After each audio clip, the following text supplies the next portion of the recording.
We've known one another since about 1962. How many times have we discussed Lee Harvey Oswald and JFK and Jack Ruby? More times than I got fingers and toes. And yet, doesn't make any difference what generation you're from.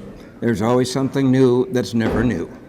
Well, I don't know about anything new, but there's always something suspected of being new, and when actually all the facts have been pointed out. When we look back at those years ago, is there anything in your mind that's missing that we don't know about? Not in my opinion. I've covered it from one end to the other, not only once or twice, but a dozen times, so I think I've covered it pretty well. And even the most of the things they're chasing right now is where Oswald went here, like he went to Mexico City, and then he went to Russia, and then he went somewhere else. Well, I have run those things down, and I've explained them several times to people, and but they don't want to accept that. You see, Americans are funny. They don't want just something plain. They want a mystery tied up to everything, and that's what it's amounting to. They're trying to find something that's not there. And little did I realize back there in 1963 that you and I would be linked together all these years. Well, no. Well, in fact of the business, that you and I both was linked together has passed on. We're the ones left behind. Yeah, I guess there were maybe 6 or 7 left that were in the basement that day. They might be. I couldn't guess that. All of the homicide officers are dead except me and one other.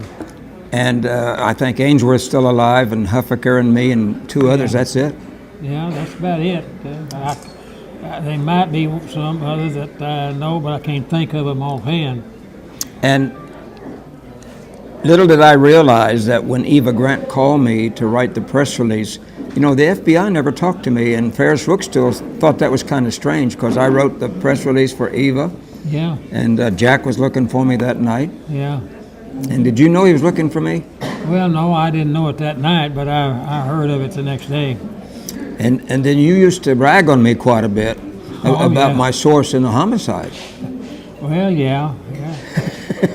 I always wondered who. Then I suspected 2 or 3, but then one of them I had the culprit. I had him pegged, but that I wasn't sure.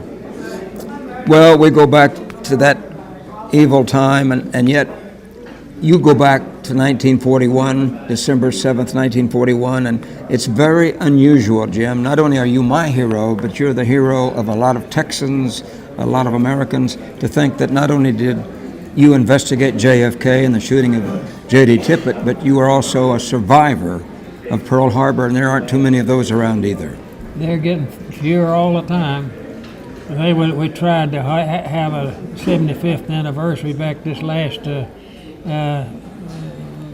end of the year, the December 7th, and they had wanted to get 75 of us together in Honolulu and take pictures of us and write and put it in a book. But there's only about 8 or 10 that got there. We had more servicemen that had been in World War II, but they weren't at Pearl Harbor. But there was only about 10 of us that was from Pearl Harbor out of what they was trying to get 75.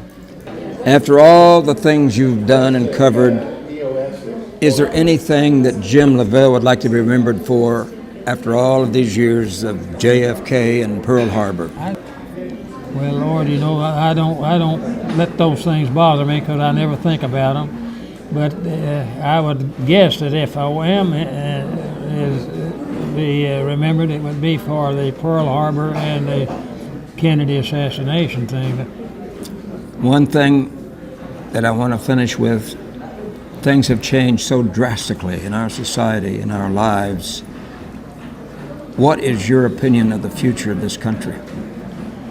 Well, I worry about it, to tell you the truth. I think we've got a lot of problems, and I don't know how to solve them, and I don't know of anybody else that knows how to solve them. Certainly our elected officials evidently don't know either. Well, let me just say this. Of all the years I've been in this business since I was 19, you're probably the greatest hero that I've ever met and continue to be a friend with. Well, I thank you for the compliments. I don't feel myself as a hero, but if you respect me that well, I appreciate it, and I thank you for them. It's good to see you, and let's hope we can get together again, Jimbo. Well, I certainly hope so. 'Cause I don't intend to kick the bucket in the next week or two. So. Neither do I. All right, thank you.